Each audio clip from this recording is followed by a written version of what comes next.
Hello दोस्तों, आज हम इन दोनों सेंटेंस में डिफरेंस देखेंगे।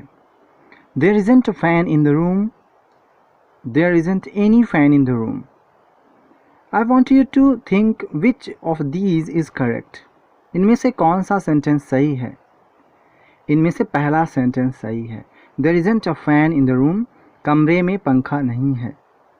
अगर हम इस हिंदी सेंटेंस का इंग्लिश देखें, कमरे में पंखा नहीं है, इसका तो there isn't any fan in the room ये नहीं हो सकता, ये उसका अंग्रेज़ी नहीं है। ओके, इस तरीके से पहला सेंटेंस सही है, दूसरा गलत है।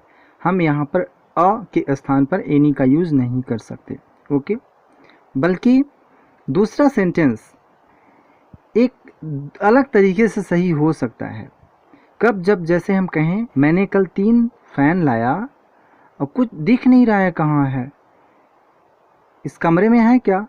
तो आप कह सकते हैं कि इस कमरे में कोई पंखा नहीं है। Means out of those 3 fans, उन तीनों फैन में से कोई भी पंखा इस कमरे में नहीं है। इस सिचुएशन में दूसरा सेंटेंस सही हो सकता है। There isn't any fan in the room means there isn't any one of the fans in the room. उन तीनों पंखों में कोई भी पंखा इस कमरे में नहीं है। अगर ये मीनिंग हो तब नीचे वाला सेंटेंस सही हो सकता है। Now let's see these sentences. Do you have a pen? Do you have any pen? Do you have any pens? यहाँ पर do you have a pen के स्थान पर do you have any pen नहीं लिख सकते हैं, ये गलत है।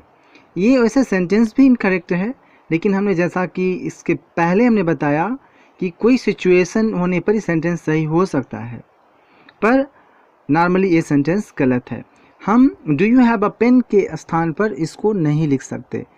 ओके, तो इस तरीके से ये देखते हैं कि do you have a pen and do you have any pens, first and the third they mean almost the same, they are more or less the same. वे लगभग समान हैं, दोनों का मतलब भी लगभग वही निकलता है।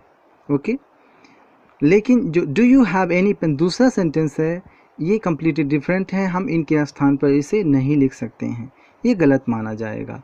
और वही जैसा कि हमने पहले बताया, अगर कोई सिचुएशन है, पहले से पेन की बात हो चुकी है और उनमें से किसी एक पेन की बात हो रही है, तब सही हो सकता है। तो यहाँ पर पहले और तीसरे में हम जनरल पेन की बात कर रहे हैं, not talking about specific pens, but the second sentence talks about specific pens. Okay, particular pens जिनकी बात हो चुकी है, उनमें से एक की बात हो रही है। Thanks for watching.